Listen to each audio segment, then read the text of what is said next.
Welcome to day 27 LeetCode top interview 150 question solve करने का। आज है हमारे पास problem number 167 two sum two. ये हमारा टू सम का सेकेंड क्वेश्चन है, जिसके अंदर हम लोगों को दे रखा है इनपुट एरे सॉर्टेड रहेगा हमारा। ठीक है, इसका डिफिकल्टी लेवल है मीडियम। तो ये हमारा इनपुट एरे है नम्स नाम से, यहाँ पर नंबर्स नाम से। इसके अंदर जो है ये एरे जो दे रखा है ये सॉर्टेड है नॉन डिक्रीजिंग ऑर्डर में। इसके साथ हम लोग को टारगेट वैल्यू दे रखी है 9। ठीक है, तो हम लोग को इसमें क्या फाइंड करना है, हम लोग को इसमें फाइंड करना है find two numbers to get target value. मतलब दो नंबर फाइंड करने हैं जिनका सम जो है वो टारगेट वैल्यू के इक्वल होना चाहिए। ठीक है, और यहाँ पर एक और चीज दे रखी है एग्जैक्टली वन सॉल्यूशन, जो एग्जैक्टली एक सॉल्यूशन है इस क्वेश्चन के अंदर हम लोग को मिल जाएगा। और can not use same element twice, मतलब एक एलिमेंट को हम लोग दो बार यूज नहीं कर सकते।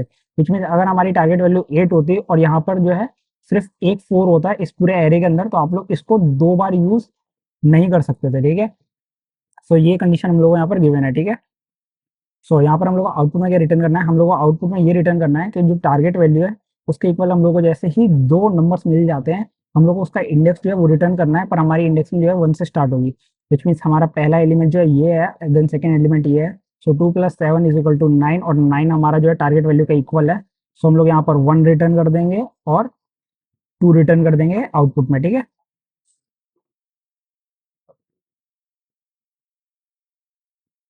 सो कंस्टेंट्स की बात कर लेते हैं। नम्स डॉट लेंथ, जो नम्स की जो लेंथ है, नम्स की जो लेंथ है वो यहाँ पर 2 से लेकर 3 × 10⁴ तक एग्जिस्ट कर सकती है। साथ ही नम्स डॉट आई, मतलब जो ith वैल्यू है वो यहाँ पर -1000 से लेकर +1000 तक एग्जिस्ट कर सकती है। साथ में numbers is sorted in non decreasing order, ये मैं आपको बता चुका हूँ कि नॉन डिक्रीजिंग ऑर्डर में पहले से ही सॉर्टेड एरिया है। और टारगेट जो वैल्यू है वो हम लोग को -1000 से लेकर +1000 तक यहाँ पर दी जा सकती है। ठीक है, सो एक और चीज हम लोग दे रखी है, the test are generated first that there is exactly one solution. मतलब टेस्ट केसेस इस तरीके से दे रखे हैं कि एक सॉल्यूशन ऑलवेज एग्जिस्ट करेगा ही करेगा, एग्जैक्टली एक सॉल्यूशन आएगा ही आएगा। ठीक है, सो हम लोग यहाँ पर ब्रूट फोर्स से स्टार्ट करेंगे, ऑप्टिमल सॉल्यूशन तक जाएंगे। ब्रूट फोर्स में हमारा ये जो पैटर्न है ये एरे हो जाएगा, ये एरे ये। देन टेक्निक जो हमारी नेस्टेड लूप्स का हम लोग यूज करेंगे, यहाँ पर दो लूप्स साइमल्टेनियसली यूज करेंगे इस क्वेश्चन को सॉल्व करने के लिए ब्रूट फोर्स में। ठीक है, अप्रोच होगी हमारी चेक एवरी पेयर, हर पेयर को चेक करेंगे। टाइम कॉम्प्लेक्सिटी हो जाएगी O(n²), क्योंकि दो लूप्स का हम लोग साइमल्टेनियसली यूज कर रहे हैं। ठीक है, स्पेस कॉम्प्लेक्सिटी O((1) हो जाएगी। और ऑप्टिमल सॉल्यूशन की बात करते हैं, यहाँ पर हम लोग 2 पॉइंटर्स का यूज करेंगे, अपोजिट डायरेक्शन ट्राइवर्स हो करेंगे। विच मीन एक पॉइंटर को हम लोग यहाँ पर रखेंगे और एक पॉइंटर को यहाँ पर रखेंगे, अपोजिट डायरेक्शन में ट्राइवर्स करते हुए स्टार्ट करेंगे। मूव करेंगे पॉइंटर्स को बेस्ड ऑन सम। ठीक है, जिस तरीके का सम होगा उस तरीके से हम लोग हमारे पॉइंटर्स को मूव करेंगे। ठीक है, इसकी टाइम कॉम्प्लेक्सिटी O(n) हो जाएगी, स्पेस कॉम्प्लेक्सिटी O(1) हो जाएगी। ठीक है, सॉल्यूशन की बात करें तो मैंने सेम एग्जांपल ले रखा है, वहाँ पे जो नंबर्स नाम का हम लोग एरे दे रखा था नॉन डिक्रीजिंग ऑर्डर में, और टेस्ट टारगेट भी हम लोगों को दे रखा था वही वाला लिया। ठीक है, सो ब्रूट फोर्स में हम लोग क्या करेंगे, नेस्टेड लूप्स का यूज करेंगे। फर्स्ट लूप हम लोग किस लिए लिखेंगे, फर्स्ट लूप आइटरेट करेंगे हमारी फर्स्ट वैल्यू के लिए। सेकंड लूप हम लोग आइटरेट करेंगे हमारी सेकंड वैल्यू के लिए, मतलब दो आइट्रेशन साइमल्टेनियसली हम लोग करेंगे जिससे हमारी दोनों की दोनों वैल्यूज हम लोगों को मिल जाए। ठीक है, अब टारगेट वैल्यू को कैसे फाइंड करेंगे, first value plus second value, अगर वो टारगेट के इक्वल आती है तो हमको हमारा आंसर मिल गया। इसको हम लोग रिटर्न कर देंगे हमारी इंडेक्स वैल्यूज 1 और 2। ठीक है, सो इसका इफ एल्स कंडीशन को जो इस तरीके से लिखा जाएगा ब्रूट फोर्स का, फॉर आई, मतलब आई से स्टार्ट करेंगे हम लोग, आई के लिए लूप लिखेंगे, एंड फॉर जे, ये नेस्टेड लूप्स हैं, if numbers dot I plus numbers dot J is equal to target, अगर वो टारगेट के इक्वल होता है दोनों का सम जो है, सो हम लोग रिटर्न कर देंगे i+1 एंड j+1। i+1 मतलब ये 0th इंडेक्स पे था, ये फर्स्ट इंडेक्स पे था, so 0+1 is equal to 1, then 1+1 is equal to 2। So हम लोग को ये रिटर्न करना है, ये हम लोगों ने यहाँ पर रिटर्न कर दिया है।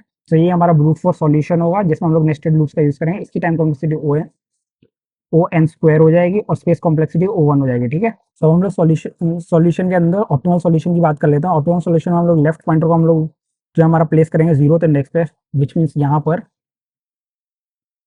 0th इंडेक्स पे, विच मीन्स यहाँ पर पॉइंट करेंगे हमारा आई पॉइंटर हमारा यहाँ पर होगा। देन जे पॉइंटर को हम लोग n-1 which means last index पे यहाँ पर जे पॉइंटर को प्लेस करेंगे। ठीक है, सो आई पे जो वैल्यू है हमारी वो 2 है और जे पे जो वैल्यू है हमारी 15 है। आई पे वैल्यू 2 है, जे पे हमारी वैल्यू 15 है। सो हम लोग इसका सम निकालेंगे, numbers dot I plus numbers dot J, which means ये 2 + 15 is equal to 17। So last index पे जे है और आई जो है हमारा 0th इंडेक्स पे है। सो 17 हमारा इसका सम आया, ये जो है ग्रेटर है हमारी टारगेट वैल्यू से, तो हम लोग मूव करेंगे राइट पॉइंटर। क्यों मूव करेंगे, क्योंकि इफ अगर ग्रेटर आएगा हमारा सम जो है, तो हम लोग मूव करेंगे जे पॉइंटर, विच मीन्स हम लोगों को इस तरफ लेकर जाना होगा जे पॉइंटर।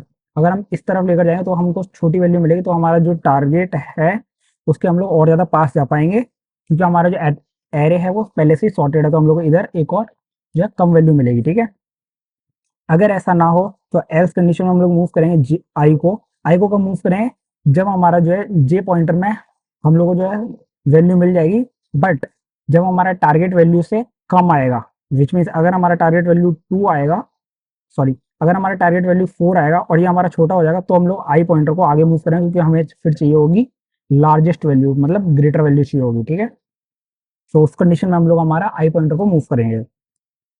सो नेक्स्ट आइट्रेशन की ओर हम लोग जाएंगे, तो आई हमारा वहीं पे रहेगा, जे हमारा नेक्स्ट पॉइंटर पर मूव, मतलब नेक्स्ट इंडेक्स पर मूव करेगा यहाँ पर।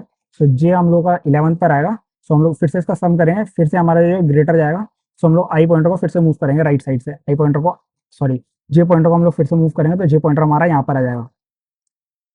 देन आई हमारा 0 पे रहेगा और जे हमारा फर्स्ट इंडेक्स पे आ जाएगा। अब इसका सम करेंगे तो ये एकदम टारगेट के इक्वल आ जाएगा। सो हम लोग को इन दोनों का जो है इंडेक्स रिटर्न कर देना है, इन दोनों का इंडेक्स रिटर्न कर देना है आई प्लस वन करके, और जे प्लस वन करके इसका इंडेक्स जो है रिटर्न कर देना है। तो ये 0 पे था, plus one is equal to 1 हो गया, 1 plus one is equal to 2 हो गया। तो हम लोग को ये दोनों इंडेक्स जो है वो रिटर्न कर देना है। अब ऑप्टिमल सॉल्यूशन का इफ एल्स कंडीशन देख लेते हैं। सबसे पहले हम लोग आई जो है हमारा उसको पॉइंट करेंगे लेफ्ट साइड में, और जे जो है उसको हम लोग पॉइंट करेंगे राइट साइड में, एन माइनस वन मतलब लास्ट इंडेक्स पे। ठीक है, अब while left is smaller than j, ठीक है, जैसे वो लेस देन होता है राइट से, सो हम लोग क्या करेंगे, तब तक हमारे वाइल लूप चलेगा। तो हम लोग क्या करेंगे, nums dot left plus nums dot right, ठीक है, इन दोनों का सम करेंगे, इन दोनों का सम करेंगे। ठीक है, सम के अंदर इसकी वैल्यू जो है स्टोर करेंगे। इफ हमारा जो सम है वो टारगेट वैल्यू के इक्वल आ जाता है, तो हम लोग रिटर्न कर देंगे हमारा आंसर, आंसर को हम लोग रिटर्न कर देंगे। आंसर क्या होगा, हमारी इंडेक्स वैल्यू। ठीक है, एल्स एल्स इफ मतलब एक और कंडीशन है, अगर हमारा सम जो है वो छोटा आता है टारगेट वैल्यू से, जैसे कि मैंने यहाँ पर आप लोगों को बताया था ये वाला, अगर टारगेट वैल्यू से छोटा आता है, सो हम लोग आई आई पॉइंटर जो है हमारा लेफ्ट साइड का आई पॉइंटर जो है उसको आगे मूव करेंगे। सो हम लोग हमारा आई पॉइंटर को आगे बढ़ाएंगे अगर हमारा जो सम है वो छोटा आता है तो। एल्स अगर ऐसा नहीं होता, अगर हमारा सम जो है वो ग्रेटर आता है, जैसे कि इस कंडीशन में था, हमारा जो सम है वो टारगेट वैल्यू से बड़ा आ रहा था, 17 आ रहा था। सो हम लोग राइट साइड का जो जे पॉइंटर है उसको माइनस करते हुए पीछे लेकर जाएंगे, मतलब पीछे वाले इंडेक्स पे लेकर जाएंगे, यहाँ पर जैसे हम लोगों ने यहाँ पर करा था। ठीक है, सो इस तरीके से आप लोग क्वेश्चन को सॉल्व कर सकते हैं इजीली, किसी भी लैंग्वेज में आप लोग इसका कोड लिख सकते हैं। थैंक्स फॉर वॉचिंग, मिलते हैं नेक्स्ट वीडियो में, तब तक के लिए सब्सक्राइब।